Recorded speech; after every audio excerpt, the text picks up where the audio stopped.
Estimados alumnos, nuevamente las disculpas del caso. Vengo del Callao y algunos que han ido a la sede saben lo pesado que es llegar a esta hora. Bueno, me han encargado que haga la clase de síndromes anémicos. Creo que algunos de ustedes también han hecho ya ese seminario. De repente me pueden ayudar en algo. Algunos alumnos que han desarrollado este tema. ¿Alguien quiere intervenir para no dormirnos? Pregunto yo. Bueno, vamos a avanzar. A ver, ¿cómo es? Ay, a ver. Bueno, a ver, acá es el término de anemia, que siempre es utilizado incorrectamente porque lo decimos como que es un conjunto de síntomas y signos cuyo mecanismo fisiopatológico es necesario definir para comprender su naturaleza esencial y planificar un tratamiento adecuado. Este tema aborda la fisiopatología del síndrome anémico y su evaluación en el laboratorio, así como los diferentes tipos de anemia. Ignorar la necesidad de investigar incluso anemias leves es un error grave. Su presencia indica una enfermedad subyacente y su gravedad ofrece poca información sobre su génesis o significado clínico. La expresión clínica de la anemia es el resultado de la hipoxia tisular, como todos saben, y sus signos y síntomas específicos representan respuestas cardiovasculares a esta hipoxia. Una anemia grave puede asociarse a debilidad, vértigo, cefalea, acúfenos, manchas en el campo visual, fatiga fácil, mareos, irritabilidad e incluso una conducta extraña. Puede aparecer amenorrea, pérdida de la libido, molestias gastrointestinales y en ocasiones ictericia y esplenomegalia. Finalmente puede haber insuficiencia cardíaca o shock. Lo más frecuente es que la mayoría sienta cefalea, sienta mucha somnolencia, o mucho frío de repente cuando hace calor. O sea, esos son los signos y los síntomas más clásicos, ¿no?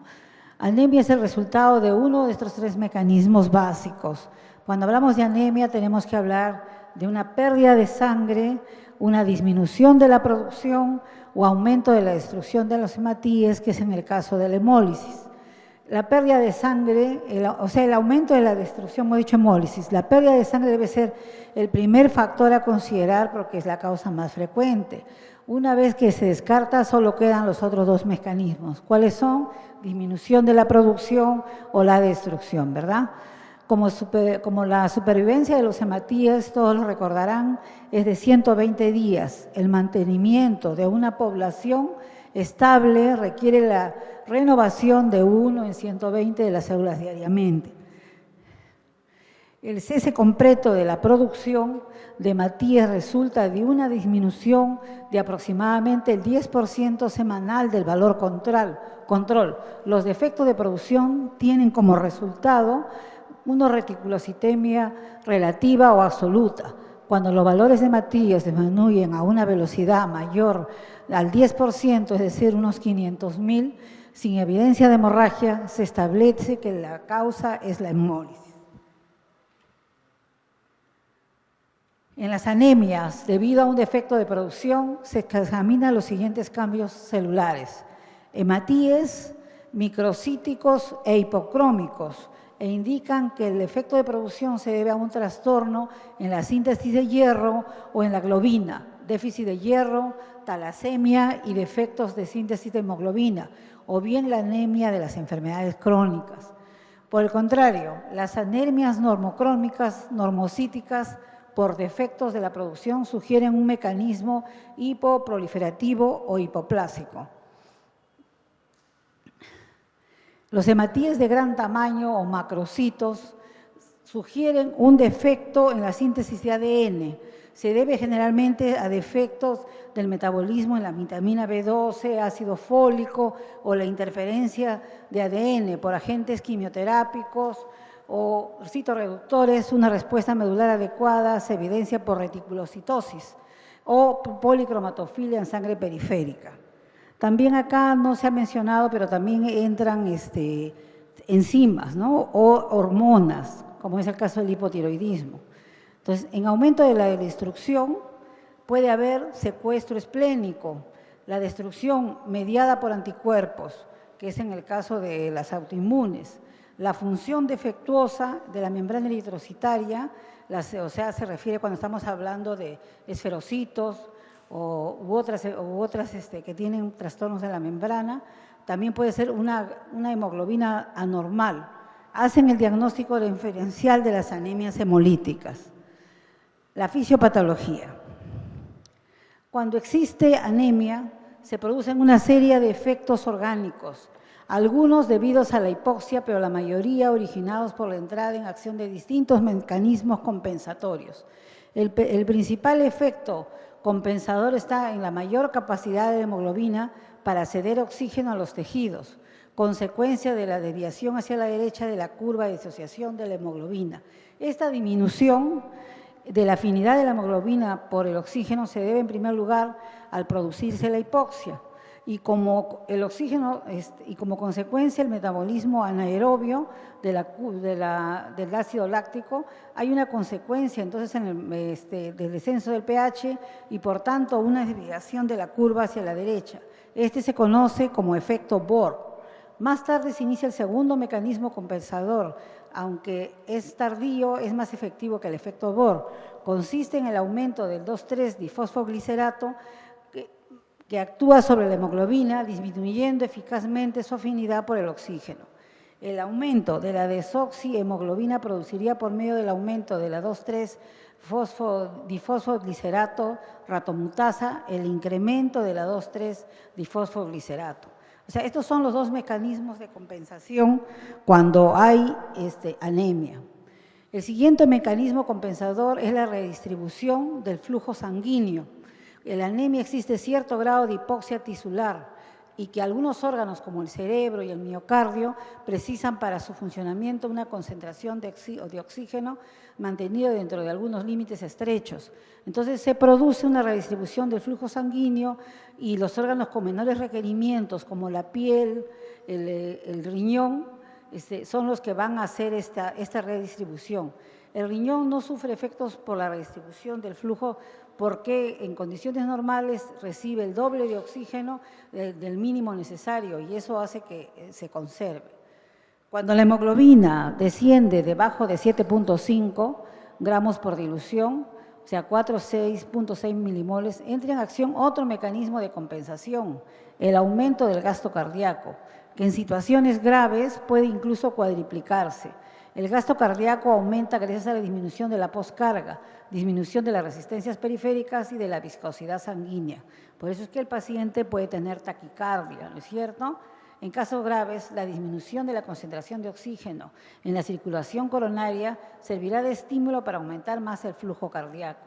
La presión sistólica suele mantenerse, pero la diastólica tiende a descender, con lo que la tensión diferencial aumenta.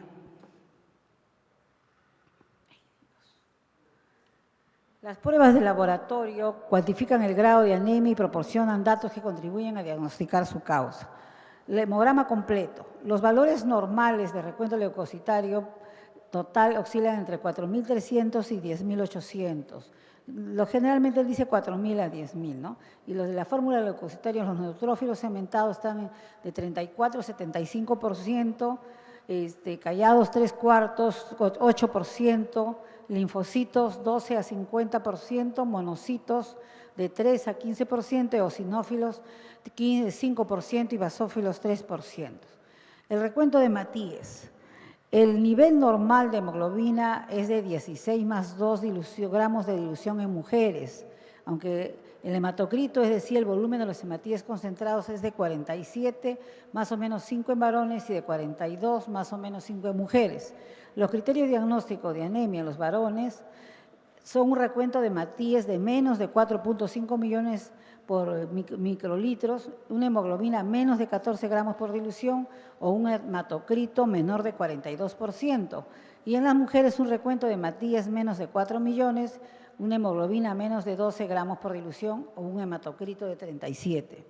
Entonces ya todos sabemos cuánto es una anemia, ¿no? Menos de 12, 12,5 decimos en nuestro medio, pero acá en estos valores que estamos sacando, valores europeos, ellos dicen que es 14, el de las damas, ¿no? Entonces, todo que está por debajo es anemia. Recuento reticulocitos.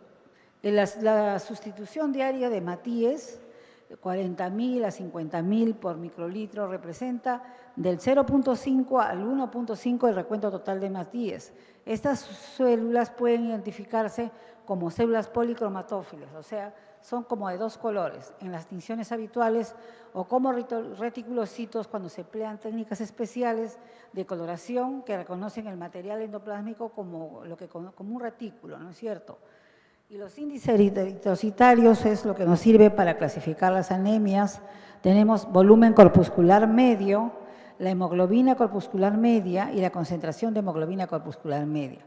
Así, las poblaciones de Matías se denominan microcíticas cuando el volumen corpuscular es menos de 80 y las poblaciones se denominan macrocíticas cuando el volumen corpuscular es mayor de 95. Algunos opinan mayor de 100.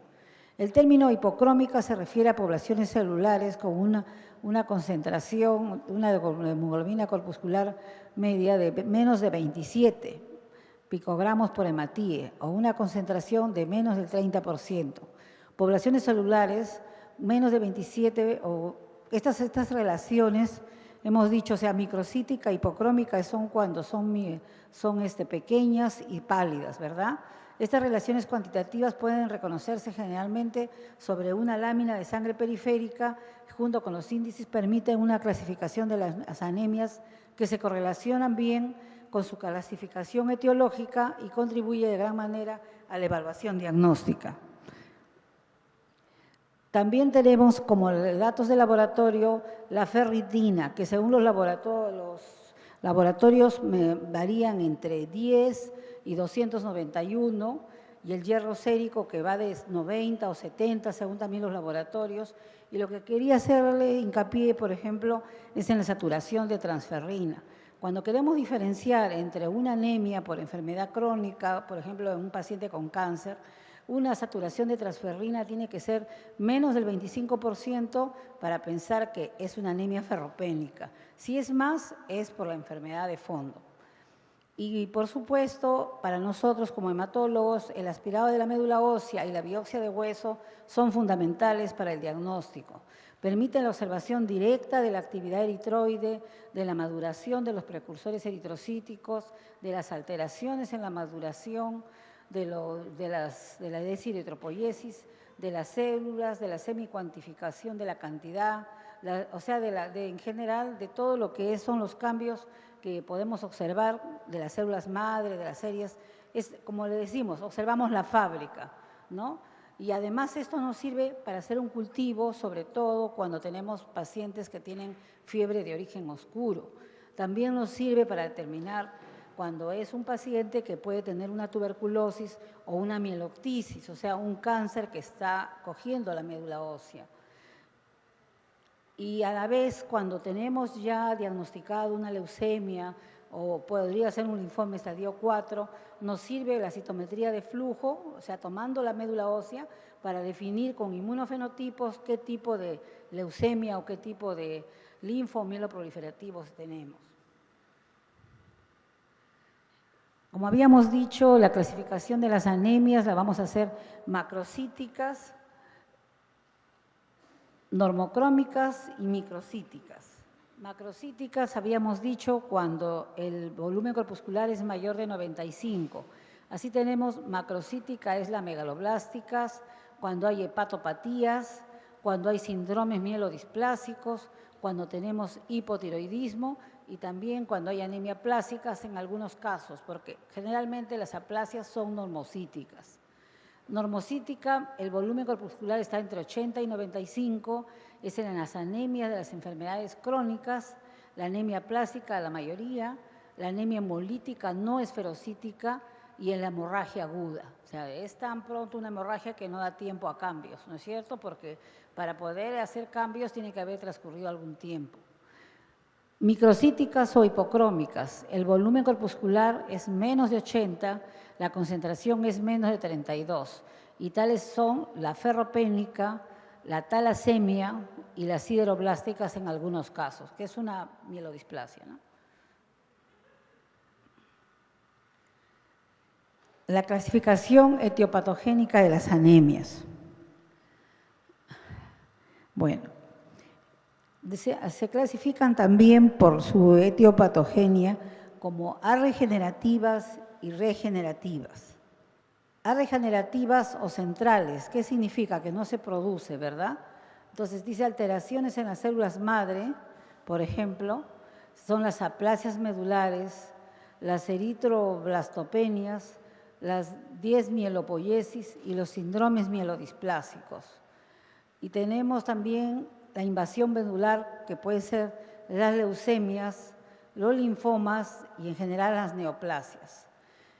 Por déficit o trastornos metabólicos de factores eritropoyéticos, por ejemplo, el hierro. ¿Dónde está esto? Ay, ya se equivocamos.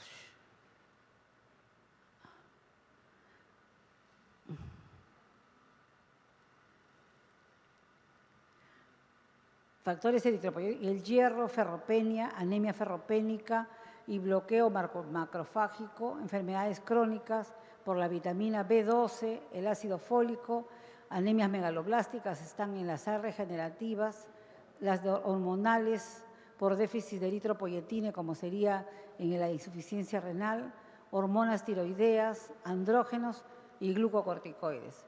En las regenerativas, que son las periféricas, pues la pérdida aguda, la anemia poshemorrágica aguda, hay hemólisis, anemias hemolíticas, corpusculares generalmente congénitas, membranopatías como esferocitosis hereditaria, enzimopatías, déficit de glucosa 6-fosfato deshidrogenasa, hemoglobinopatías estructurales, por ejemplo, y las talasemias también están ahí consideradas, y extracorpusculares generalmente adquiridas, por ejemplo, el hiperesplenismo que se da en la cirrosis hepática, que pueden ser inmunes o aloinmunes, autoinmunes o por medicamentos también, ¿no? Causas mecánicas también pueden provocar estas regenerativas periféricas, las válvulas, las prótesis valvulares y agentes tóxicos, infecciones, venenos, químicos. Últimamente estamos conversando sobre la intoxicación por plomo, ¿verdad? Que eso es muy frecuente en el Callao. Bueno, esto es a grosso modo lo que es síndromes anémicos. Acá tendríamos que hablar del tratamiento.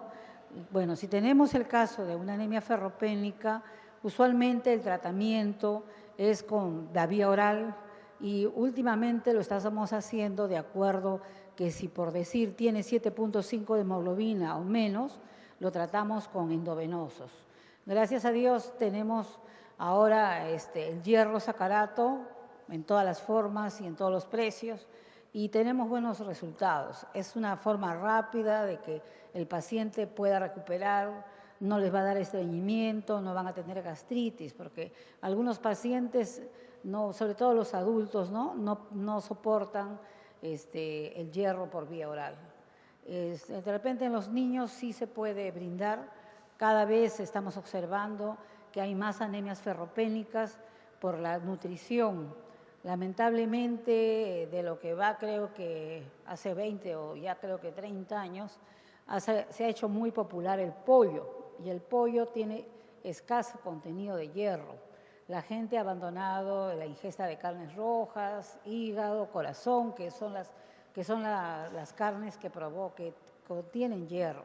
Porque sí es verdad que algunas verduras, o no verduras sino cereales como las lentejas, pero la cantidad de hierro no es adecuada para que supla una nutrición. Y la mayor cantidad de anemias ferropénicas que yo veo en la consulta están originadas por las menstruaciones. Las damas pierden mucho hierro por las menstruaciones. Ahora, siempre les pregunto, les digo a mis alumnos, ¿cómo saben que están perdiendo de más? ¿Por qué? Porque los productores deben haber hecho alguna encuesta donde cada dama usa 10 toallas. Si una dama usa más de 10 toallas normales, significa que ya tiene un exceso de pérdidas y por lo tanto debe reponerlo, ya sea por vía oral, y no descuidar su ingesta de carnes rojas. No tenemos que cambiar los hábitos alimenticios en nosotros mismos y eso va a servir para que nuestros hijos tampoco sean anémicos, porque como han visto ustedes, la hipoxia daña el cerebro, daña el corazón y nosotros no queremos que nuestros hijos tengan trastornos en su aprendizaje ni neurológicamente, ¿no? Entonces, yo creo que como alumnos de medicina, estudiantes, mañana médicos, aprendan a educar a la población en cuanto a la alimentación. Pareciera como que el negocio del pollo ha superado a los demás. Es más, la gente dice que por comer carne se da cáncer. De lo que yo recuerdo de toda la vida hemos comido carne y creo que la población todavía está viviendo, ¿no? Nuestros abuelos, como sea, comían su carne. Ahora, bueno, se ha vuelto un poco prohibitiva por los precios, pero creo que tienen que tratar de alguna, aunque sea 3 veces por semana, consumir una carne roja. Ahora, con respecto a la B12 hay gran cantidad en el hígado, entonces también tienen que consumir hígado y enseñar a la población, a los niños a comer, pues, ¿no? Entonces, esto es lo que quieren hacer. ¿Alguna pregunta de las cosas que se han conversado? Que alguien, dígame. Dígame. ¿Qué cosa es? Es la que tiene los valores de volumen corpuscular y concentración del color normal, ¿no? Normocítica, como les había comentado, estamos las anemias por enfermedad crónica, las aplasias medulares, que puede tener 6 de hemoglobina, pero su volumen corpuscular y el tamaño de su glóbulo rojo no varía mucho, lo que sí es pálido, pues, ¿no? Y esto a veces no, porque tiene la cantidad necesaria de hierro en la médula, pero no produce, son las que no producen. ¿Alguna otra pregunta?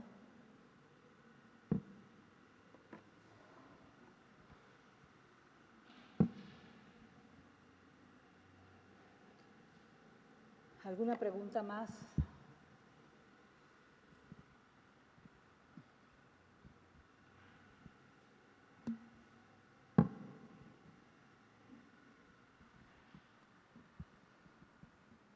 ¿Está claro el tema de anemias? O sea, la clasificación es por regenerativas y regenerativas y también puede ser morfológica, que es la macrocítica, la microcítica y la normocítica.